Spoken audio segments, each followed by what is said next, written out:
Here we are, nation, the most important video of the year, and it's expanded, so we're really going to have to motor through this. So I apologize if I speak quickly. I apologize if maybe you don't hear the name of the band or the name of the album perfectly. Every single one of these videos, or excuse me, every single one of the reviews for the bands that we're about to talk about, unless specially noted, are going to be down in the description box. Not to mention, I'm going to hope to get a link somewhere on the video. If it's not there whenever you view this, it's coming. So let's get started. It is time for the 2013 Album of the Year list. This is something that has expanded each and every year from 25 with 5 honorable mentions now to 35 with, well, 3 honorable mentions that I could think of. Originally they were going to be a part of the list, however other things came around. Bada bing, bada boom. Let's talk about them real quick. Let's talk about Soilwork with the Living Infinite. Let's talk about Prospect with the Color of Sunrise, and let's talk about Suffocation with their new release from this year. All three of these were very, very good. However, they were just not quite good enough to make it onto the list. With Suffocation, it's a great, great return album after 4 years of being absent. With Prospect, it's a fantastic, progressive with a little bit of technical side debut album. And with Soilwork, this was a massive, massive 2-disc set. And the only reason why it really didn't hit the list, and the only reason why it didn't kind of shoot up it and everything like that, it's a great album. I highly recommend it, but it's just not one that kind of came back to me all that often, or that whenever I listened to it, I would have to be glued to it all the way through, like I originally was whenever it first came out, so it just didn't hit me quite as hard as these 35 other ones. Let's talk about them, let's get going, and let's get started. Number 35, we have Riverside, Shrine of New Generation Slaves. This was one that came out early in the year in January, and this is a fantastic prog rock / metal release that definitely has just Riverside's signature sound all over it. They've definitely continued to expand their horizons as a band. They've continued to get more and more exposure. This was when I was able to buy in my store, which is something I was not able to say about their previous releases. So the band just keeps on getting tighter and tighter, and the material on here is all killer. It's definitely one that I highly recommend. Number 34, the Winery Dog self-titled album. Yeah, this is like a side project for Mike Portnoy with a couple of the guys from, I think it was ZZ Top. And this is great prog rock that definitely harkens a lot of just great classic, kind of like almost more of a classic rock or a classic, you know, prog sound. And really, it evokes more of the classic rock, but it's certainly one that needs to be put in this metal category and in this category because of not only Portnoy's influence, but also just in how damn good it is. This is a really, really solid album. If you really like an album that you can just kind of jam to a little bit and rock out to, this has some great songs on it. This is probably one of my favorite side projects of his, this side of Flying Colors. Number 33, we have Skull from the band Evil, and this is another terrific album that whenever it came out, I was really, really high up on. I really feel that this is probably their best work to date. They've continued to just evolve their thrash sound even more, and you could definitely tell how some of these thrash bands, these newer ones, that are getting 2, 3, 4 albums deep into their catalogs, you can definitely start to see the maturity and the evolution process in their sound. This is an album that really showcases that for Evil, and this is definitely one that makes the next album that they produce all the more exciting for me, and certainly it should be all the more exciting for you in this channel. Number 32, we have Dark Tranquillity's Construct. Yet again, this is an album that some people were not exactly too thrilled with. They actually thought that them going in a slightly different direction was something that was not what they needed to do. I disagreed with this. This was something where I felt that what they did with this album was fine. I really enjoyed the sound, and I really think that after a couple years, and really they've been on, you know, on a tear. They've been releasing pretty decent albums, you know, left and right. Always been a band that's really been very, very solid. I really think this is one that goes with the collection extremely well. Really, really dug this whenever it came out. Number 31, we have Aftershock by Motorhead. The oldest members of this list by far, and definitely ones that still just have that greasy, grimy, sludgy. It's not sludgy because it's not sludge metal, but you know what I mean. It rocks, it kicks ass. It's dirty for a reason, it's dusty for a reason, it's kind of gross for a reason, and it's got more mold than any other album on this entire list. Motorhead's still kicking it and still making badass albums here in 2013. You can't go wrong. Definitely pick this one up. How about number 30, The Theory of Everything from Arion? It's to the point where I got to talk to Arjun a little bit about this album, which was really an honorable experience. I just, wow, I don't know what to say in regard to that, but damn. He's a really cool guy, very down to earth, not to mention this is a really, really good album. I know that I had some critiques on it, and I know that I may have been harsh in some locations, but let me tell you, whenever you revisit this disc, whenever you kind of take it, as Arjun said in the comments of the video, as one gigantic piece, one gigantic movement of music, then it's definitely one where it settles very, very nicely. Not to mention, the story that's behind it, whenever you kind of, focus your attention on it, is very, very cool. It reminds me a lot of A Beautiful Mind, and I love that movie. I loved Russell Crowe in that film, and the music this is just really, really beautiful, beautiful music, and Arjun has always been able to do that. This is something that's made the Arion Project something that everyone has really just loved and kind of dug for many, many years, through many, many albums. I'd still love to see another album in the whole Arion cycle, but you know what? If he's no longer going to do that, I think we're going to be A-okay, guys. I wouldn't worry too much, because this album is definitely worth examining and checking out. Let's get into the 20s. Let's get to 29, My Age. It's Revocation, self-titled. Damn, a lot of people were up on this album. I really dug this album. I didn't dig it as much as other people, but I still dug it a lot, because these guys, this is a group that, kind of slipped underneath my radar whenever they first came out, and ever since I have discovered them for myself with some help from you guys, man, oh man, these guys have a lot of talent. They have a lot of abilities, and on this album, they've expanded their horizons a little bit more. That's something that you're going to hear with a lot of these newer groups that maybe made this list. This is definitely a real horizon expander, and man, just the quality on this album is phenomenal. Definitely check this one out. Number 28, we have Disarmed to Descent by Killswitch Engage, another return album, and this is certainly one that is certainly worth checking out. You might think, well, Mark, it's coverkillernation. Mark, whoever, what the fuck? It's metalcore. You're not too big on metalcore. Well, you know what? Killswitch Engage was able to engage me enough with this album. They were able to really keep me wrapped in this album enough. It was definitely one that had enough solid ground underneath of it, and then was able to build upon that solid ground a very, very good album. And that's the reason why it's on this list, and that's the reason why I still listen to this every so often to this day. It's one that hasn't really escaped me. I really dig it, and I still recommend it to people who come into my store on a nearly weekly basis, and whether or not they buy it, that's on them. But let's move on. Let's move on to another album that I've been really pushing lately. Volition by Protest the Hero. Ever since I've heard this disc, and ever since people have told me it's probably their best work, I've been kind of on the fence of whether or not I agree with them on that. But there's one thing that I cannot disagree with, and that's the fact that this is a solid release. This is certainly one that has kind of taken all of the intensity and all of the different items that they've had in their arsenal over the past couple of releases, along with their last one, Ceruleus, and really just increase the potential so much. And the fact that this has such a great story behind it, the fact that they, I think they crowdfunded, or they did one of those things where they wanted to do this themselves, they wanted to produce it themselves and record it themselves, and then have it just be distributed by a label. That way they kind of had creative control over what they were doing. Let me tell you, if this is what we're going to get from this band, whenever they have full control, keep control, because this is really, really good, and I can only see them going higher on the list with future albums.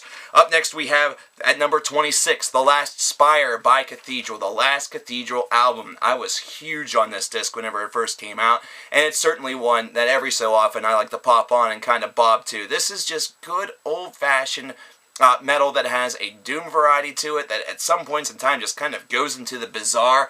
Cathedral's going to be a band that a lot of people are going to miss, and they may not recognize it right away, but as the years kind of pass, and as you can kind of tell where there's a little bit of influence here and there from Cathedral, they're really going to be a band that a lot of people are going to miss, especially whenever you consider some of the keynote albums in their career. The Last Spire is certainly one that puts them kind of out of their misery in a good way, because this was a really, really fantastic farewell disc. Still miss you guys. Still wish you guys would come back, but respect your decision, Cathedral. Thank you for one final magnum opus. Now I can finally get into the list that's a little bit easier to read. Number 25, Skeletonwitch with Serpents Unleashed. Man, oh man! These guys just keep getting better and better. I really like these guys. I know a lot of people are probably going to be upset that Havoc isn't on this list. I really dug that album too. You could really slap them in with the honorable mentions, but I just love this one a lot more. And You could really do the same thing for Warbringer, but I wasn't even considering them for an honorable mention because their album was a dud, at least in my opinion. But the Skeletonwitch album, damn, it gave me all the punch that I needed. That good freaking punch. There's a little bit of thrash. There's a little bit of, black metal influence, a little bit of death metal influence. They shove it all together with a nice thrash package, and damn! Have I said damn enough so far in this video? Probably not, and it's probably not anywhere close to being over. Number 24, Kleber Talk with Mir. This is just a crazy little album, that the whole little death and roll type of idea. I remember reviewing this earlier this year, and I remember the reason why I wanted to check this out was not only because I knew it was coming out, but also because Anthony Fantana, the Needle Drop, yeah, check him out. He actually did a review of this also, and I'm thinking, you know what? I kind of need to check this out if Anthony's checking it out as well, and man, am I happy that I did, because this is a killer album, one that I highly recommend for people who are like, who the fuck is that, and why should I care? Check out this review. Definitely click on the link.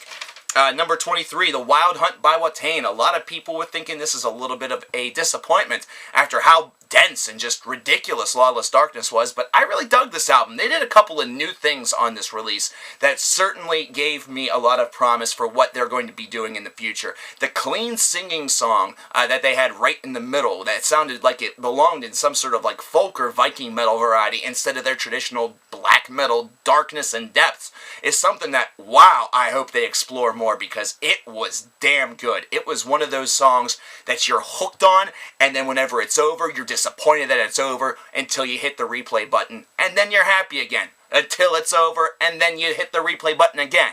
And after that cycle happens for about 2 hours, then you're kind of alright for a while, but then you want to go back. That's kind of what this album was all about for me. I really enjoyed the experimentation. Their traditional material was also very solid. Don't sleep on this album based around what other people have said. It is good. Not to mention, it has a lot of potential groundwork for the future.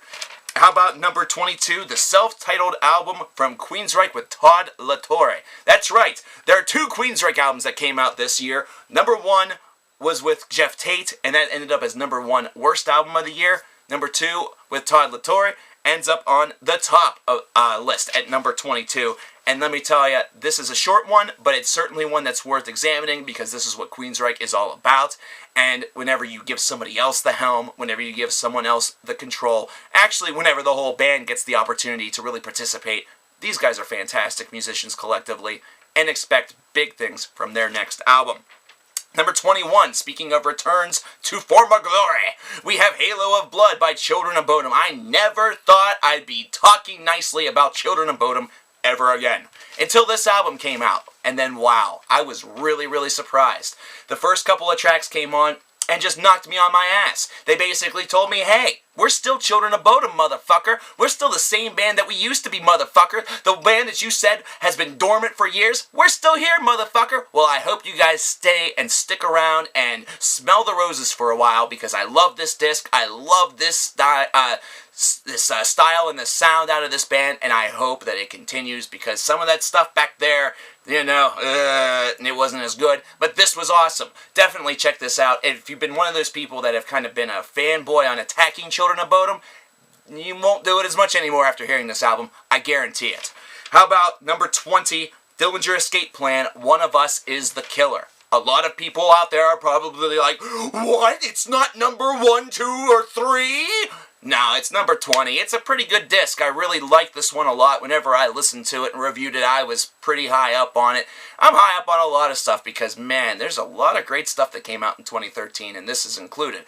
However, this really just shows Dillinger's trademark breakneck just chaos that they're able to really somehow control with each passing song and make actually sound good. Not to mention, actually, good isn't a good enough word. Makes it sound awesome, incredible. Somehow they're able to cohesively hold all this stuff together and craft just a beast of an album. This one was really good. Check it out. How about number 19? Wow, we're really rolling. Number 19, we have Cathedral and Brood. Yeah, Echoes of Battle. This one did not get a review, and I apologize for that. That's something that's going to change because of this. Because I listened to it while making this list, and it really deserved to be on it. This is a debut album. This is something that was really hot over the summer, and that's probably why I didn't touch it. It's probably why I was like, it's just one of those hot button things. Man, was I wrong. How about atmospheric folk, atmospheric pagan, atmospheric, holy fuck, atmosphere, Viking, blah, blah, yes! Really, really solid disc. I'm so disappointed that I missed out on this based around my own stupidity. This is going to get a full-scale review, so definitely be on the watch for that in the next couple of days. If you're watching this from the future, the review has probably already happened, and the link has already been updated, and you're probably right now really, really confused. Don't worry. Everything will be okay. It's going to happen again. Number 18. Oh, man. Daceylon by Ishon. I just destroyed that. Someone's going to be like, you're a fucking asshole, and that's okay. This is the most interesting album that has been made so far in his short chronology as a solo artist. Mainly because this one takes the ideas and the darkness that really surrounds a lot of people and somehow puts it into sound. And man, is it fucking freaky. Man, is it fucking weird. And man, does it sound like none of his previous albums. And that's why a lot of people were probably pissed off about it. But you know what? You shouldn't be pissed off about it because dense atmosphere, dense layers, dense kind of just creepiness. Really, really good. Look at it from the value of what he's trying to do with it and don't compare it to his other albums. And man, this shines forth. He's able to do things in this genre of kind of creepiness, of this desolation, this atmospheric desolation and pain that some of the bands that have been in the genre for 10 years can't do. Definitely don't sleep on this album.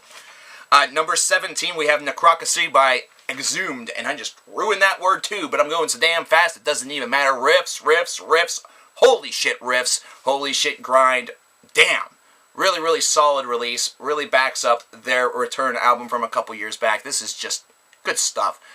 Oh man, if you do not have a headache from thrashing your neck off from some of the riffs and the solos that you hear on this album, I don't know if you're human, but I want your neck because mine hurts all the time. But then again, I headbang a lot. How about number 16, Ghost BC with Infestissimum? Oh man, here comes the hate. CKN, you hated on this album whenever it first came out, didn't you? No, if you rewatch the video, I didn't hate on it at all. In fact, all that I really did was say that I was expecting a little bit more, and you know what? I was wrong. I'm admitting my own fault. I'm admitting the fact that I was expecting a little bit more, perhaps, that I heard on the first album with this one, whenever they kind of changed the pace up a little bit on me, and even I, the great coverkillernation, did not fully understand what was going on. This is a really good release. This is one that I own on vinyl. It's one I also own on CD. If I could own it on cassette, I would. And it just has such a great throwback sound to the 70s prog, such as ELP, that just really, really it's hard to ignore. And I just really dig this, and it's a grower. It's a grower. If you didn't like this at first, listen to it again, because there's a great chance that you're going to appreciate it far more now than you did then.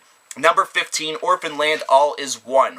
What can't be said about Orphan Land that's been said already? These guys just have a tremendous ability to write great music and just blend the Middle Eastern atmosphere, a lot of the different instrumentalization, the harmonization. It's just very, very well done. And this album, once again, gives us the trademark prog landmarks that we really needed, such as Brother, and it just continues. The Orphan Land story and legend just continues to baffle, and it's just a great album. I really, really like this. How about number 14? We have, oh man, oh jeez. Death Haven with Sunbather. This is the other one I need to review. This is the one that I missed. This is the one that people are going to kick me in the balls for. Man, oh man, oh man, oh man, oh man. Them feels is not good enough. This is just tremendously layered, very well put together, very varied. I hate to put it like that, but there's just a lot of fantastic work, very trippy, very, wow. This is an emotional roller coaster. It is definitely a hell of an album. My thanks to Make Me Bad 34 for putting me in this direction. I probably just bastardized your number, but wow. Really, really awesome album. This, like the Caladrian Brood album, will both be getting reviews post-list. But they both deserve to be on here because they are both killer albums. How about number 13? We have Dream Theater self-titled. And let me tell you, this is all that really needs to be said. I just did an entire Dream Theater discography. If you need to know all about this album, check out the review. I highly, highly recommend it. It was one I definitely sweat over because I knew I had a lot to say, and I wasn't sure how to say it all without taking 35 minutes of your time like I'm doing right now. So yeah, check out that review. It is number 13. Number 12 is Black Sabbath with their album 13. I didn't want to go for irony because I felt this was a little bit better than the Dream Theater album. Just simply because, well, Black Sabbath comes back after like 10 bajillion years and produces just a phenomenal album. This was a great disc. It definitely harkened you back to their old school style from the 1970s, but also gave it a new twisted edge. Definitely dug this. Definitely dug Heaven and Hell. Rest in peace, Dio. Long live Ozzy. Long live Tony fuck Iommi. Jesus fucking Christ. And after all the drama with Bill Ward or, you know, whatever, all that shit, Rich, blah, blah, blah, it was a great album. You have to really sometimes just shove that all to the back burner and realize that an album is good, regardless of whether or not you want to admit it or not.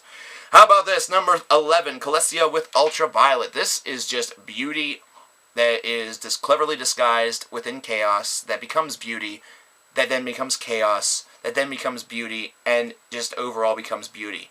There's no song on this album that's poor. It is very, very nicely packaged. It's something that reminds me a little bit of dream metal, if you really want to call it that, because it gets extremely, extremely chaotic at times. I think at one point in time I felt like the soundtrack to the apocalypse.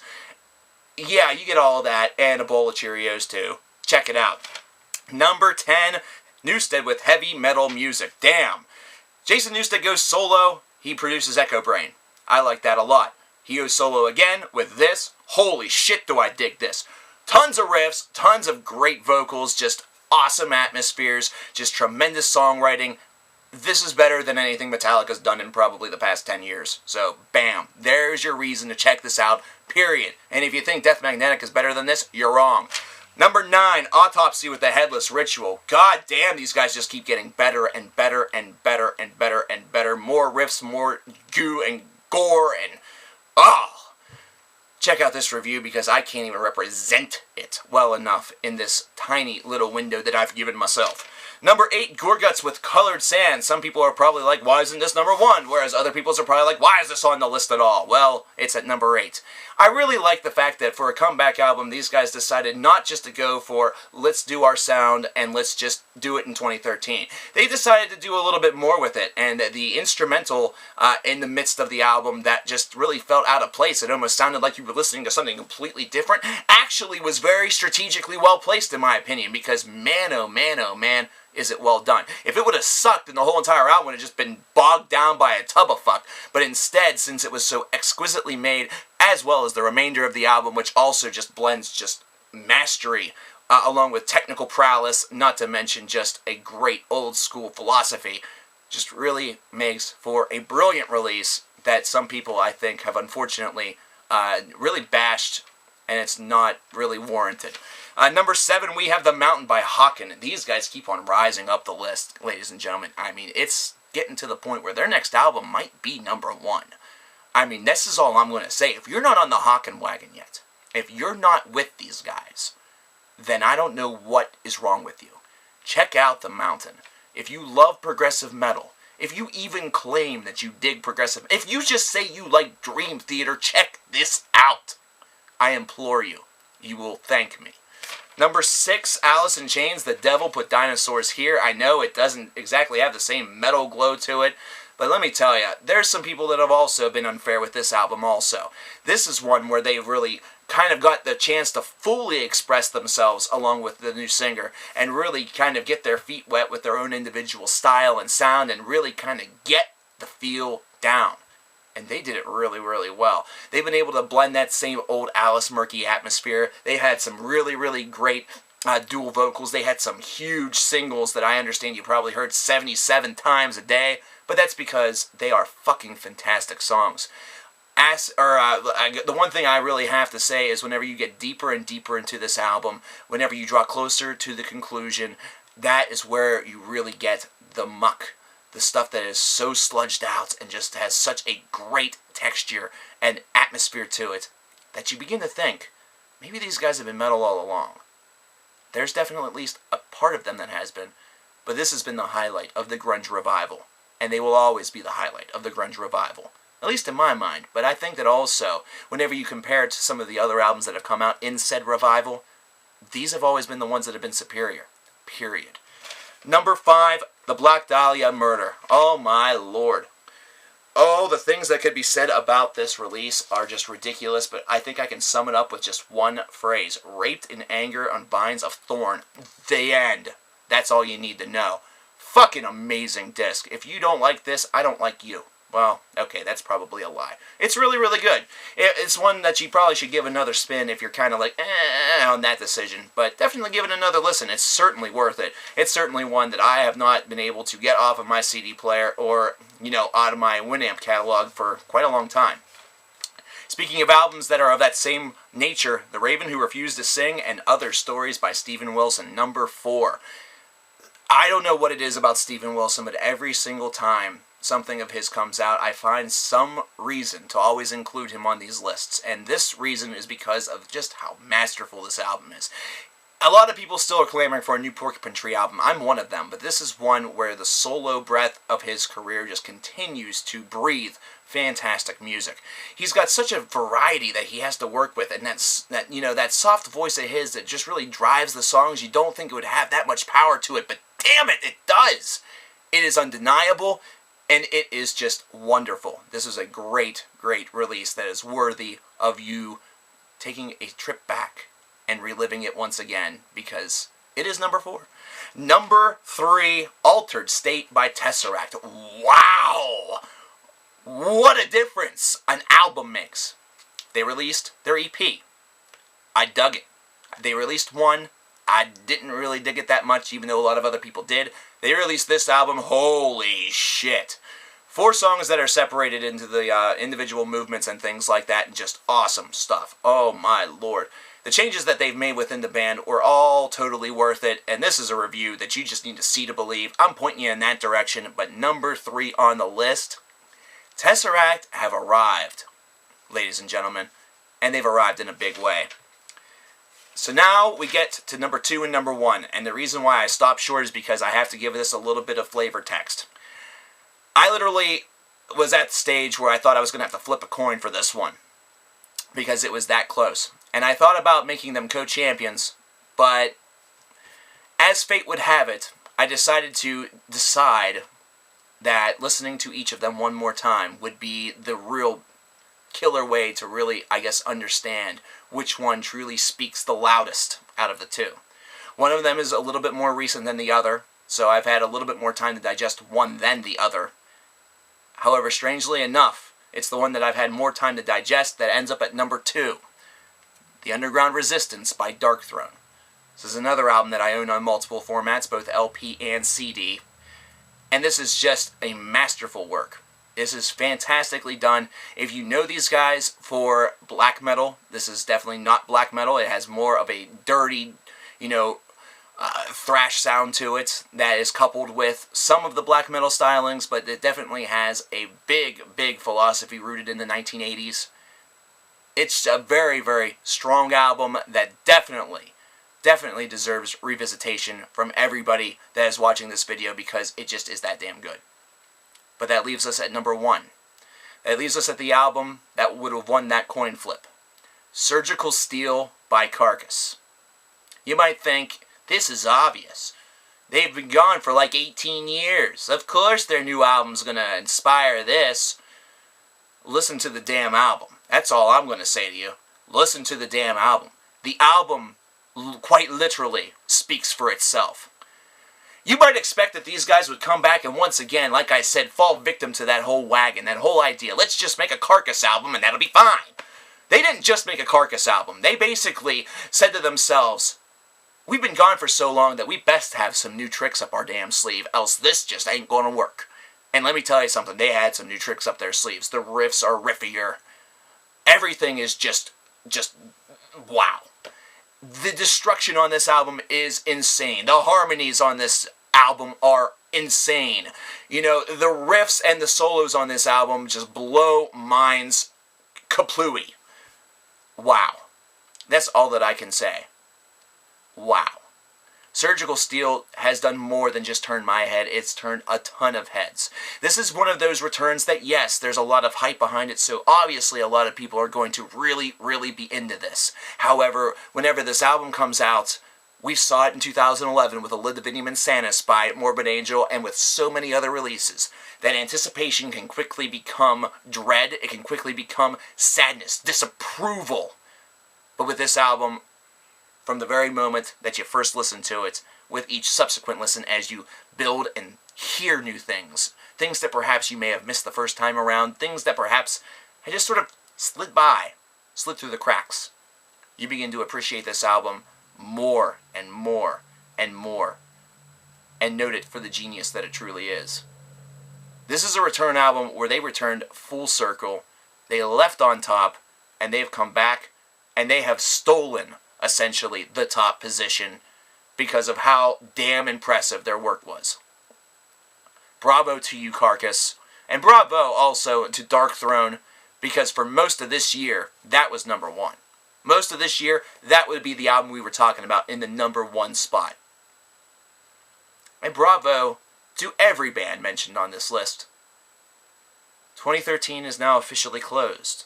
I will do those last two album reviews that I spoke of, two bands that were on here that I never did reviews for. And 2013 will be officially in the books. What about your lists? I know this is a long video, you may not be listening to this right now, but what about your lists? You should post them. Tell me in the comments ones that perhaps you would have included. Tell me in the comments what your number one was. And ladies and gentlemen, Cover Killer Nation, let us collectively bow to the metal wizards, the metal legends, the metal gods that have blessed us with so many gifts here in this calendar year that we actually had to expand this list further than we did last year. Because that's the reason why this list was truly expanded. Because there's just that damn much out there that is worth talking about on one of these things. Thank you and good night.